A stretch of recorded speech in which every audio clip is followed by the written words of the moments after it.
tayo ng cake guys. Nung, ano ba to? Nung Sunday. Tira ng birthday ni, Danka. So, ngayon lang ako kumain. Craving ako ng cake ngayon. So, kain na tayo. May tira pa kasi. Kung naubos na, wala na. Chocolate cake. Tara, kain tayo.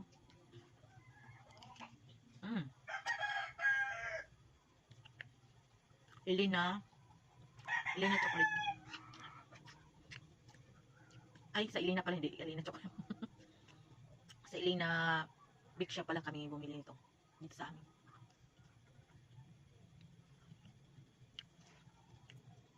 Parang chipong cake lang siya na chocolate.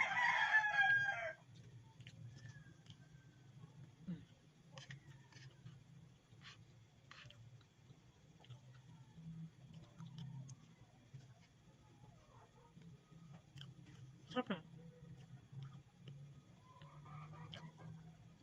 Craving is satisfied.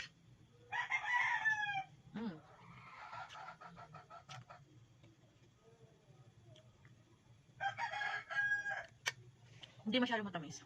Sakto naman. Kumusta kayo guys? Anong balita? Balita. Lapit ng Christmas. Sana masaya ang lahat.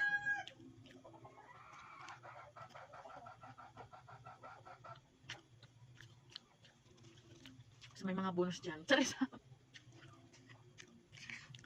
Nag-isip ako kung kailan kaya ako bubonus. Kaso naisip ko, wala pala akong trabaho, kaya walang bonus. Ganun talaga. Martis talaga kung ano pag ito. Kapitbahay namin may mga dala-dala.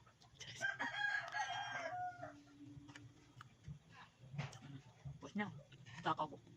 Pero ngayon lang to kasi hindi ko masyado mahilig sa cake. Depende sa mood ng ano ko. Hindi ko lang mahilig sa cake, lalo na sa matamis.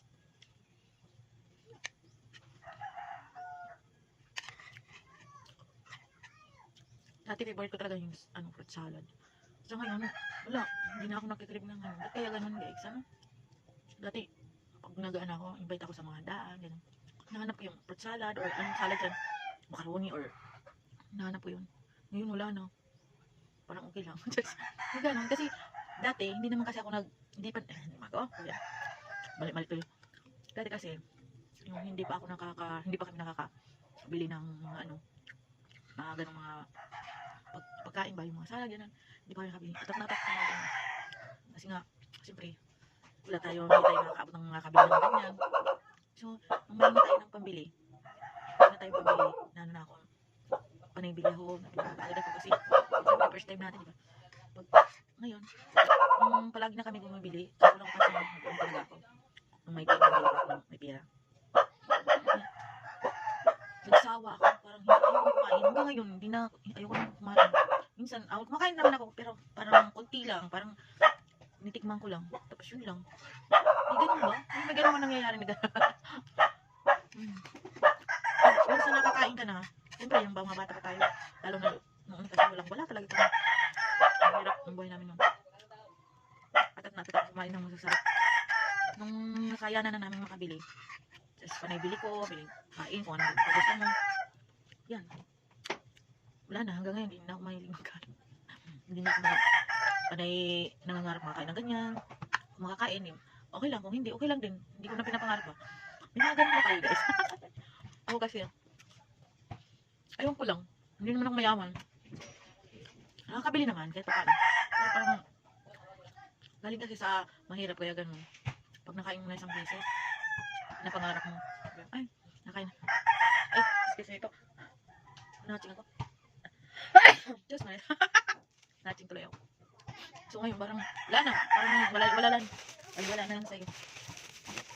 Kasi, pag may makabili ka naman, pag may pera ka, madali lang. Hindi tulad ng una, gusto mong bumili, hindi ka bibili. Lalo na sa, ang unang bibiling bigas, yung ulam nyo ng pamilya mo. Yung, tulad ngayon, bili ka ng cravings ka, makabili ka agad. Kasi meron naman dyan, agad mabibili, diba? So, kahit pa paano, medyo, merong gigangat konti. Ganito lang. masyado as in hirap na hirap sa ngayon. Thank you kay Lord. Kasi kahit pa paano, mga haba itang nakapag ano din yung isang hakbang konti. Diba? Super naman ako. Pero kung mayroon pa mang darating na blessing, so go for it now. Diba guys? Thank you. Yun lang ang share kong storytelling sa akong buhay. Thank you. Habang kumakain, nagmamarites tayo. Thank you.